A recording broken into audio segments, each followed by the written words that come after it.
Exams దగ్గరలో ఉన్న ఇంకా సిలబస్ పూర్తి కాలేదా? అయితే టెన్షన్ పడకండి. ఎందుకంటే ఈ వీడియోలో మనము తక్కువ టైంలో ఎక్కువ సిలబస్ ఎలా కవర్ చేయాలో నేర్చుకుందాము. So, hi everyone, this is Vijay. Late చేయకుండా వీడియోలోకి వెళ్ళిపోదాము. So, I am one of the toppers of my class in school life and college life. So, నాకున్న ఎక్స్పీరియన్స్ ప్రకారం అండ్ నాకు ఏ ట్రిక్స్ అయితే వర్క్ అవుతాయో అవే ఈ వీడియోలో నేను షేర్ చేయబోతున్నాను. ఖచ్చితంగా మీకు కూడా వర్క్ అవుతాయి. ఒకవేళ యూజ్ అయినట్లయితే కమెంట్ బాక్స్లో కమెంట్ చేయండి. సో, లేట్ చేయకుండా వీడియోలోకి వెళ్ళిపోదాము. 1 వీక్ టైం ఉందనుకోండి ఎగ్జామ్స్కి. సో, దాన్ని బట్టి మనం ఎలా ప్రిపేర్ అవ్వచ్చో నేను చెప్తాను. సో, ఫర్ ఎగ్జాంపుల్ 1 వీక్ ఉన్నప్పుడు నేను ఏం చేస్తానంటే మనకు సిలబస్ చూసుకుంటాను. ఫస్ట్ సబ్జెక్ట్ వైజ్గా సిలబస్ చూసుకుంటాను. ఆ సిలబస్ అనేది నేను రాసుకుంటాను.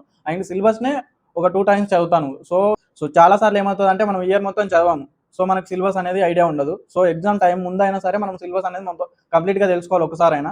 సో మనకు ప్రాబ్లం ఎక్కడ వస్తుంది అంటే ఎగ్జామ్ టైంలో మనకు భయం ఎక్కువ అనిపిస్తుంది. ఎందుకంటే తక్కువ టైం ఉంటుంది, సిలబస్ ఎక్కువ ఉంటుంది. సో అలాంటప్పుడు మనకు భయం అనిపిస్తుంది. సో ఏంటంటే ఆ భయాన్ని పక్కకు ఉంచండి. ఎందుకంటే భయం వల్ల మనకు వచ్చిన విషయాలు కూడా మర్చిపోతాం. అండ్ కొన్నిసార్లు ఏమవుతుందంటే భయం ఎక్కువయ్యి మనం ఎంత చదివినా రాదు. కాబట్టి భయాన్ని సైడ్కి వదిలేసేయాలి. సెకండ్ పాయింట్ ఏంటంటే మనము టైం అనేది వేస్ట్ చేస్తూ ఉంటాం అన్నట్టు. మనకు తక్కువ టైం ఉన్నది అని తెలిసినా కూడా మనం ఆ టైం అనేది వేస్ట్ చేస్తూ ఉంటాం. For example social media use చేయడం కానీ.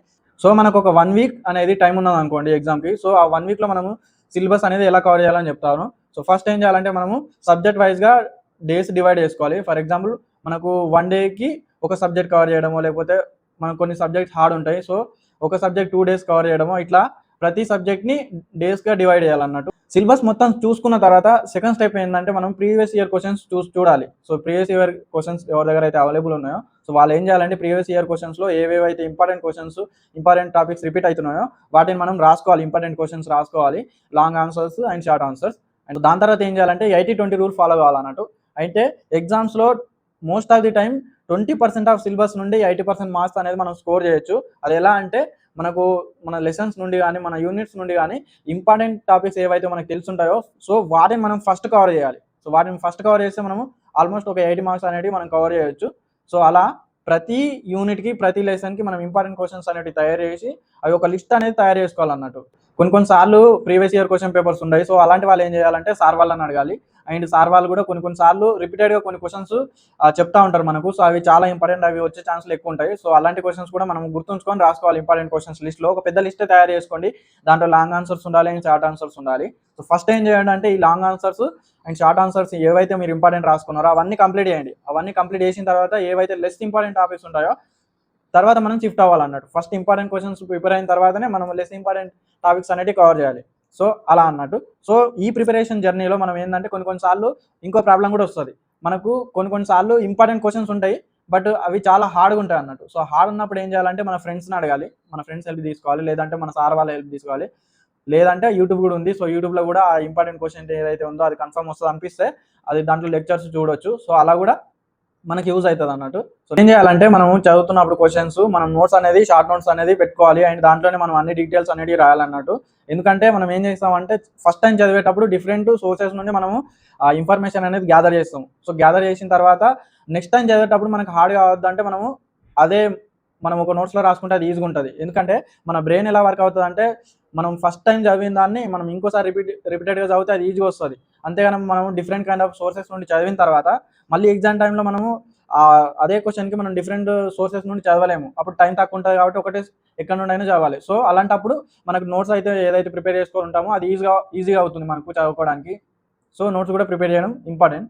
సో నోట్స్ ఎలా తయారు చేసుకోవాలో చెప్తాను. సో దాంట్లో మీకు ఏవేవైతే వర్క్ అవుతాయో అవి కూడా రాసుకోండి అండ్ నేను చెప్పేవి కూడా రాసుకోండి. సోర్స్లో ఏంటంటే ఇంపార్టెంట్ డెఫినేషన్స్ ఉండాలి ఖచ్చితంగా. దాని తర్వాత formulas, important concepts, important headings ఉండాలి ఖచ్చితంగా. అండ్ డయాగ్రామ్స్ అండ్ దాని మొత్తం థీమ్ అనేది వచ్చేలాగా ఆ నోట్స్లో అనేది మనం రాయాలి. సో అలా మనం నోట్స్ ప్రిపేర్ చేసుకున్నట్లయితే మనకు నెక్స్ట్ టైం చదివేటప్పుడు ఈజీగా ఉంటుంది అండ్ అన్ని టాపిక్స్ అనేవి కవర్ అవుతాయి. సో ఇలా రాసుకోండి. సో లాస్ట్ స్టెప్ వచ్చేసి రివిజన్ అన్నట్టు. మనం ఎంత చదివినా కానీ మనం రివిజన్ చేయకపోతే మనం ఎగ్జామ్ పోయిన తర్వాత కూడా మనకు ఆన్సర్ గుర్తుండదు. సో దానికి మెయిన్ రీజన్ ఏంటంటే మనము రివిజన్ చేయకపోవడం. సో మనం చదవడం ఎంత ఇంపార్టెంటో రివిజన్ కూడా దానికంటే అంతే ఇంపార్టెంట్. సో దానికంటే ఇంకెక్కువనే. సో ఫస్ట్ టైం రివిజన్ మొత్తం అయిపోయిన తర్వాత ఏం చేయాలంటే సెకండ్ టైం రివిజన్ మనం చేయాలి. సో రివిజన్ అనేది కూడా చాలా మంది డిఫరెంట్ కైండ్ ఆఫ్ ట్రిక్స్ అనేది యూజ్ చేస్తారు. సో దాంట్లో నాకు తెలిసిన 2 and very important tricks. So first ఏం చేస్తారంటే చాలా మంది రివిజన్ చేసే వాళ్ళు కొంతమందికి ఐక్యూ లెవెల్స్ ఎక్కువ ఉంటాయి. సో వాళ్ళు ఏం చేస్తారంటే జస్ట్ కళ్ళతోనే రివిజన్ చేస్తారు. సో అలాంటి వాళ్ళు కూడా మా ఫ్రెండ్స్ చాలా మంది ఉన్నారు. అండ్ సెకండ్ టైపు దాంట్లో చాలా మంది రాసి ప్రాక్టీస్ చేసి రివిజన్ చేస్తారు. సో నేను రాసి ప్రాక్టీస్ చేసే రివిజన్ చేస్తాను. బట్ నేను 2 టైప్స్ ఆఫ్ రివిజన్ చేస్తాను అన్నట్టు. అది కూడా మన టైంని బట్టి, అవైలబుల్ టైం ఎంత ఉంటుందో దాన్ని బట్టి నేను రివిజన్ చేస్తాను. For example 4 to 5 hours time ఉన్నదనుకోండి, సో అలాంటప్పుడు నేను ఎక్కువ క్వశ్చన్స్ కవర్ చేయాలి కాబట్టి నేను రివిజన్ ఎలా చేస్తానంటే జస్ట్ కళ్ళతోనే చూసుకుంటా పోతాను. సో ఒక క్వశ్చన్ తీసుకొని దానికి ఇంపార్టెంట్ ఫార్ములాస్ ఏమున్నాయి, దాని డెఫినేషన్ ఏముంది, దాని డయాగ్రామ్ ఎట్లుంది, అండ్ దాని మొత్తం థీమ్ ఏముంది, ఇవన్నీ జస్ట్ చూసుకుంటా పోతాను అన్నట్టు. విజువల్గా గుర్తుంచుకుంటాను అండ్ అలా అన్ని కవర్ చేస్తాను. కవర్ చేసిన తర్వాత కూడా దాన్ని రిపీటెడ్గా కవర్ చేస్తూ ఉంటాను అన్నట్టు. సో ఒకసారి కవర్ చేసిన అనుకోండి, దాని తర్వాత ఏం చేస్తానంటే అదంతా మూవ్ చేసి నాకు ఏదైనా ఒక క్వశ్చన్ గుర్తుకొచ్చింది అనుకోండి, దాంట్లో నుండి నేను ఆ మొత్తం పేజ్ అనేది గుర్తు తెచ్చుకోవడానికి ట్రై చేస్తాను. దాని డెఫినేషన్స్, దాని డయాగ్రామ్స్ అండ్ దానికి రిలేటెడ్గా ఉన్న ఫార్ములాస్ కానీ అవన్నీ గుర్తు తెచ్చుకోవడానికి చూస్తాను. ఒకవేళ అవి గుర్తు రాకపోతే ఏం చేస్తానంటే మళ్ళీ ఆ క్వశ్చన్ నేను రిపీటెడ్గా చదువుతాను. సో లేదు మన దగ్గర టైం ఎక్కువ ఉన్నదంటే మనం రాసి రివిజన్ చేయొచ్చు. సో దాంట్లో మన ఏంటంటే జ్ఞానేంద్రియాలు మనం ఎన్నైతే యూజ్ చేస్తామో అంత మనకి ఎక్కువ యూజ్ అవుతుంది. ఫర్ ఎగ్జాంపుల్ రాసేటప్పుడు ఏమవుతుందంటే మన చెయ్యి కూడా యూజ్ చేస్తాం, మన బ్రెయిన్ యూజ్ చేస్తూ ఉంటాము, మన కళ్ళు. సో ఇవన్నీ మిక్సప్ అయిన తర్వాత మనకు ఆ మ్యాటర్ అనేది ఎక్కువ గుర్తుండే ఛాన్స్ ఉంటుంది. సో ఇలా ఉంటుంది అన్నట్టు. ఐ హోప్ ఈ వీడియో మీకు నచ్చినట్లయితే లైక్ చేయండి, కామెంట్ చేయండి. ఇలాంటి మరిన్ని ఇంట్రెస్టింగ్ వీడియోస్ మిస్ అవ్వకుండా ఉండాలంటే నా ఛానల్ సబ్స్క్రైబ్ చేయండి. Thank you.